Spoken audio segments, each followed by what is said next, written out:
میرے حبیب کریم سید عالم صلی اللہ علیہ وسلم نے فرمایا، اللہ کریم نے بندے کو، مخلوق کو پیدا کرنے سے پہلے جو تحریر سب سے پہلے لکھی تھی نا، اللہ نے اپنے پاس جو جملے سب سے پہلے لکھے تھے بندے بنانے سے بھی پہلے، وہ فکر یہ تھے کہ ان رحمتی سبقت اعلی غضبی، رب کریم نے لکھا تھا بے شک میری رحمت زیادہ ہے، میرا غضب زیادہ نہیں ہے۔ اس نے لکھا تھا کہ میری رحمت ہمیشہ میرے غضب پر غالب رہے گی، غلبہ رحمت کا ہے۔ سنیں بڑی پیاری حدیث، بڑی خوبصورت حدیث، کنز المال میں دیگر کتب احادیث میں ہے۔ حضرت ابو ہریرہ رضی اللہ تعالیٰ عنہ فرماتے ایک بابا جی نبی پاک کی بارگاہ میں آئے،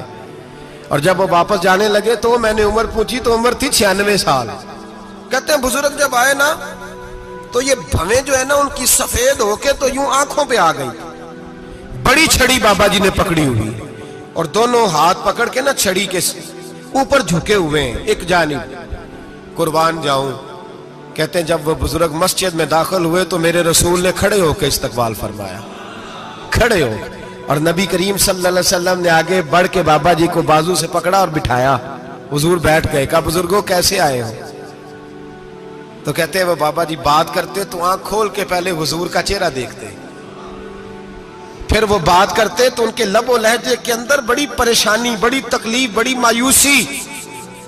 عرض کرنے لگے یا رسول اللہ، حضور زندگی ساری گناہوں میں بیت گئی ہے، حضور غلطیاں ہی غلطیاں، یاد ماضی عذاب ہے، یا رب چھین لے مجھ سے حافظہ میرا۔ اے اللہ کے رسول بڑی لمبی فہرست ہے، پاپ ہی پاپ ہے، کالے سیاہ دفتر ہے۔ یا رسول اللہ صلی اللہ علیہ وسلم جب پلٹ کے دیکھتا ہوں حضور مجھے نیکی دکھائی نہیں دیتی۔ حضور اس عمر میں آپ کا ایک صحابی ملا ہے، اس نے بات سمجھائی ہے تو تھوڑا خیال آیا ہے، لیکن یا رسول اللہ صلی اللہ علیہ وسلم اب میرا وجود بیکار ہو گیا ہے، حضور بوڑھا ہو گیا ہوں۔ تین باتیں کہیں بزرگوں نے اور نرالی کہیں، کہنے لگے یا رسول اللہ صلی اللہ علیہ وسلم، حضور اب تو میری کمر بھی سیدھی نہیں ہوتی کہ میں نماز ہی صحیح ادا کر سکوں، بوڑھا ہو گیا ہوں۔ یا رسول اللہ صلی اللہ علیہ وسلم اب میرے اندر طاقت نہیں کہ میں محنت مزدوری کر کے صدقے اور خیرات دے سکوں۔ یا رسول اللہ صلی اللہ علیہ وسلم اب میں تلوار لے کے جہاد بھی نہیں کر سکتا، حضور نہ میں لمبی نمازیں پڑھ سکتا ہوں، آقا نہ میں صدقات و خیرات دے سکتا ہوں، محبوبہ نہ میں دین کے لیے کوئی جہاد کر سکتا ہوں، بیکار وجود ہے، بیکار بیکار وجود کو تو گھر والے برداشت نہیں کرتے، بچے دعا کرتے ہیں یا اللہ ابا جی کو پردہ دے دے، اماں کو پردہ دے دے، بیکار ہو گیا ہوں اور آج آیا ہوں تو مجھ بیکار کو میرا رب قبول کر لے گا؟ آج کلمہ پڑھوں تو بیکار ہوں، کسی کام کا نہیں، نہ نماز نہ صدقات نہ جہاد، قبول کر لے گا؟ حضرت ابو ہریرہ فرماتے ہیں جیسے برسات میں بارش کی جھڑی لگتی ہے، یوں مصطفیٰ کی آنکھوں سے جھڑی لگ گئی، حضور کھل کے روئے، کھل کے۔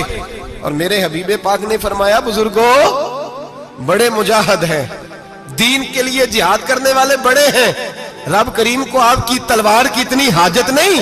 اور فرمایا اس کے خزانے کوئی خالی تو نہیں کہ آپ ہی گویا صدقہ دیں گے تو بھرے جائیں گے، اور فرمایا پھر رب کریم کی شان میں اضافہ نہیں کرتی عبادتیں، وہ تو بندے کو نفع دیتی ہیں۔ میں بزرگوں نہ آپ جہاد کریں نہ آپ صدقات دیں، لا لمبی نمازیں پڑھیں،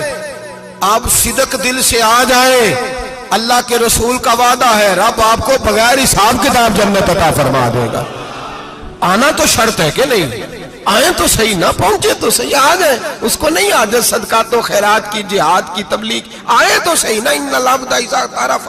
ثم تاب تاب اللہ علیہ، میرے حبیب نے فرمایا بندہ جب رو کے کہتا ہے نا یا اللہ غلطی ہو گئی معاف کر دے، فرمایا میرا مالک اسے فوراً ہی معاف فرما دیتا ہے۔ تو آ تو صحیح، تو آتا ہی نہیں، تو آ ہی نہیں رہا، تو گھر میں بیٹھا ہوا ہے، تو سویا ہوا ہے، تو دکانداری کر رہا ہے، تو پیسے گن رہا ہے، تو آیا ہی نہیں، آ تو صحیح۔ بلکہ میرے نبی پاک فرماتے ہیں جب اللہ پاک کا بھاگا ہوا غلام آتا ہے پھر تو اللہ زیادہ راضی ہوتا ہے، پھر تو اللہ زیادہ راضی ہوتا ہے، زیادہ راضی ہوتا ہے، تو آ تو صحیح، پہنچ تو صحیح۔ بلکہ صوفیات اور بات کرتے ہیں، وہ کہتے ہیں تو کبھی بھول کے بھی رب رب کرے تو اللہ تو اسے بھی قبول کر لیتا ہے، بھول کے۔ ملا رومی کہتے ہیں بنی اسرائیل کا بندہ ہے،